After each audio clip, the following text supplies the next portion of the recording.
j'espère que vous allez bien. Donc on se retrouve pour une nouvelle vidéo aujourd'hui. Alors le thème de cette vidéo, comme vous avez pu le voir dans le titre, ça va être un peu vous parler de mon parcours par rapport à l'apprentissage de l'anglais et quelques petits conseils que je peux vous donner là-dessus parce que j'ai eu deux demandes pour parler de ça, donc une par mail et une par une abonnée sur Instagram si je me trompe pas, donc si vous vous reconnaissez, coucou. Et je me suis dit que le plus pratique serait d'en parler dans une vidéo. Donc c'est ce que je vais faire maintenant et que ça pouvait intéresser pas mal de monde et je sais que vous aimez bien ce genre de vidéos où je vous explique un peu des trucs scolaires et tout ça, bref. Donc on va commencer tout de suite. Donc comment j'ai appris l'anglais finalement? Alors je suis d'une famille à tendance anglo-saxonne puisque mon grand-père du côté paternel était écossais. Donc voilà, on a un peu peut-être ça dans les gènes, je ne sais pas trop, enfin bref. Mon père ne m'a, ni à moi ni à ma soeur, jamais parlé en anglais quand on était petite. Enfin, c'était pas une deuxième langue, c'était que le français à la maison et ça c'était un peu dommage parce que ça aurait été une bonne idée de nous parler anglais depuis qu'on était toutes petites. Mais bref, donc j'ai finalement appris comme tout le monde à l'école avec ma soeur.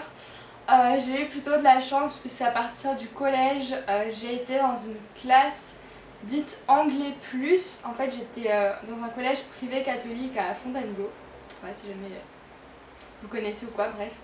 Et là-bas il y avait deux classes, anglais plus et anglais plus plus, enfin comme ils disaient, donc la classe Dickens et la classe Shakespeare, ça fait un peu cliché mais non.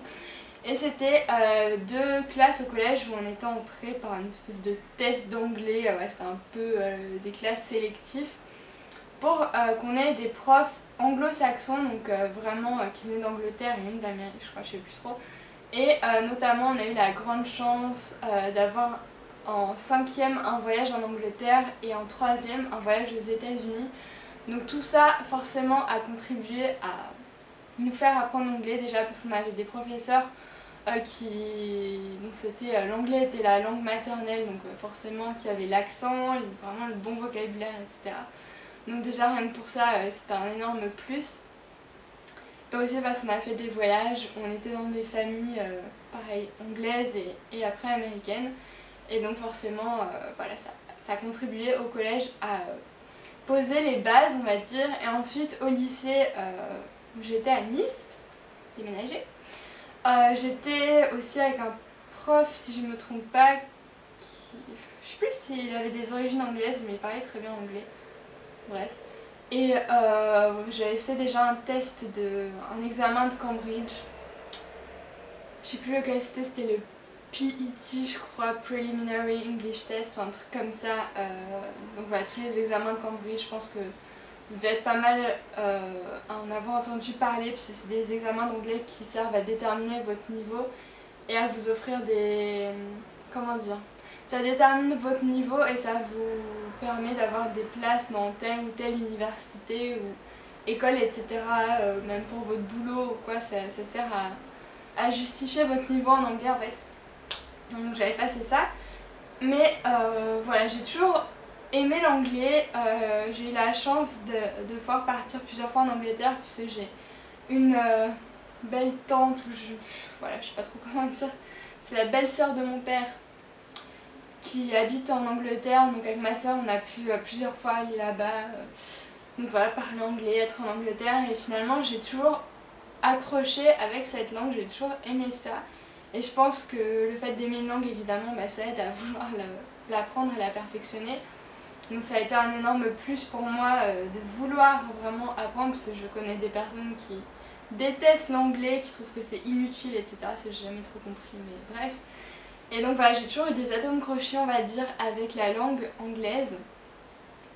Donc au bac j'ai vraiment une bonne note et ensuite après le bac, comme vous le savez, je suis partie 8 mois en Angleterre faire fille au père et là ça a vraiment été...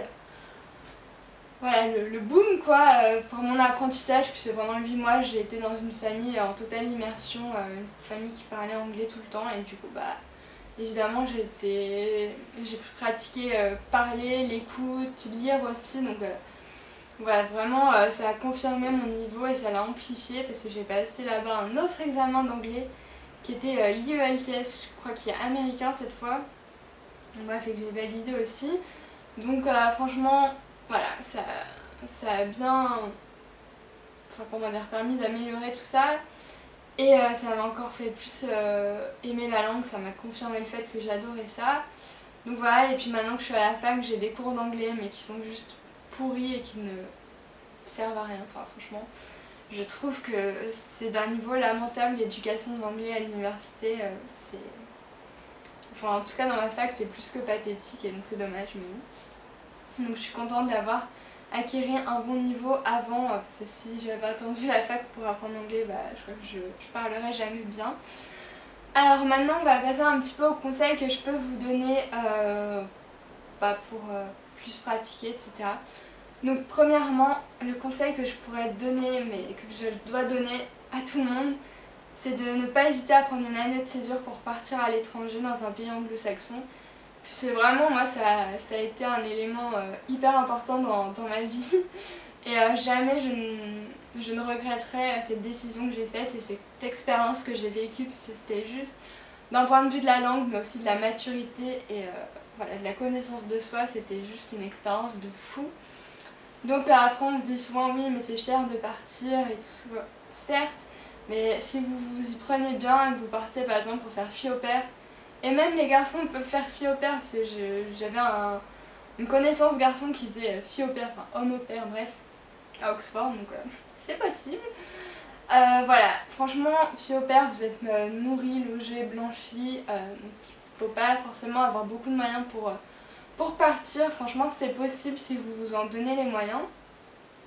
Donc après, c'est sûr que si vous voulez vous payer une école, un studio, etc., ça devient hors budget. Mais c'est tout à fait possible de partir en faisant fille au père. Franchement, c'est une des meilleures expériences de ma vie. Donc voilà, je ne peux que vous recommander ça. Encore une fois, j'ai fait plein de vidéos à ce sujet que vous pouvez regarder.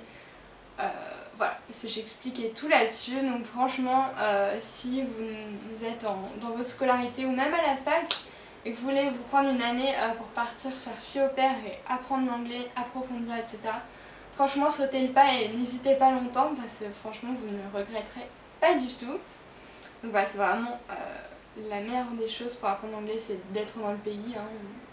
Voilà, on vous le dira jamais assez et je pense qu'en faisant fille au père, c'est le meilleur moyen, le monde moins cher et voilà. Ensuite, évidemment, si vous pouvez essayer de lire et regarder des films par exemple en anglais, encore une fois, c'est un peu le conseil le plus évident du monde. Mais par exemple, moi, les vidéos YouTube, je regarde plein en anglais tous les jours. Que ce soit Zoéla, Tania, Samy de The Beauty Crush et j'en passe parce que je suis abonnée à beaucoup de chaînes. Je pense que c'est hyper, comment dire, bien pour entraîner son oreille, en fait, son écoute, parce que certes, c'est pas non plus de la langue hyper de Shakespeare, du vocabulaire hyper haut de gamme, etc., qui sont utilisés dans ces vidéos, qui sont du quotidien, mais justement, c'est vraiment les bases de l'anglais, du vocabulaire de tous les jours, et c'est ça dont on a besoin au début pour établir une conversation, etc. Donc je pense que pour vraiment entraîner son oreille et comprendre des conversations en anglais, regardez des vidéos sur YouTube si, comme moi, vous en regardez beaucoup.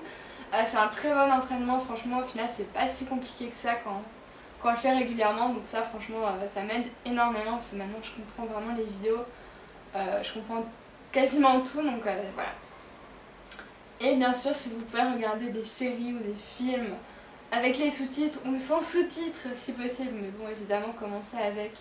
Mais pareil, c'est pour vraiment entraîner l'oreille à l'accent, etc., aux intonations.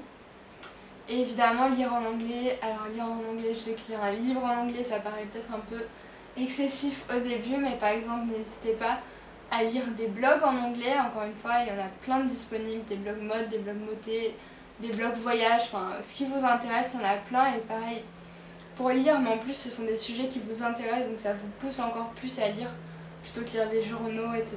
où vous aimez peut-être pas trop ça. Si c'est des sujets qui vous intéressent, etc., lire des blogs comme ça en anglais, ce sera beaucoup plus simple et plus intéressant pour vous. Donc voilà, aussi écouter de la musique, essayer d'écouter des chansons et de regarder sur son ordi les paroles en même temps. C'est un excellent entraînement aussi je trouve et plutôt ludique et sympa au final. Donc voilà, ce sont vraiment mes conseils. Essayez aussi si vous pouvez garder des contacts, par exemple si vous partez à l'étranger, etc. et que vous rencontrez des gens en Angleterre, en Amérique ou qu'importe, des personnes avec qui vous ne partagez pas la même langue et que vous pouvez échanger en anglais, que ce soit par conversation Facebook, par SMS, par quoi que ce soit, par mail. Ça aussi c'est une très bonne pratique d'avoir des amis, des copains ou quoi qui sont pas français et à qui vous parlez anglais régulièrement. Ça aide énormément et pareil c'est plutôt ludique et sympa et ça permet de pratiquer, de garder contact avec des connaissances. Donc voilà, c'est un autre point que je voulais souligner. Donc je pense que j'ai fait le tour. Je suis pas prof d'anglais ni rien, encore une fois ce sont mes expériences, mes petits conseils comme ça du quotidien que je peux vous dire. Encore une fois il n'y a pas de recette magique, hein. C'est un peu tout ce que j'ai dit, vous le savez sans doute déjà, mais comme on m'a demandé d'en parler, voilà, je m'exécute pour vous. Donc j'espère quand même que voilà, ça vous aura donné des petites idées. Encore une fois, si vous voulez parler un peu plus de l'anglais, etc., de conseils avec moi, n'hésitez pas à m'écrire un mail. Encore une fois, mon adresse mail est dans la barre d'infos et je l'afficherai sur l'écran aussi. Puisque voilà, je réponds tout le temps à mes mails. Vous avez été pas mal nombreux à m'en envoyer avec des questions sur la fac et justement sur l'anglais, etc. Donc voilà, si vous voulez carrément m'envoyer un mail, vous avez des choses en plus à dire. En plus des commentaires, voilà, n'hésitez pas, parce que de toute façon je réponds, donc il n'y a pas de souci pour ça. Voilà, je vous fais plein de gros bisous et je vous dis à la prochaine dans une autre vidéo. Bye!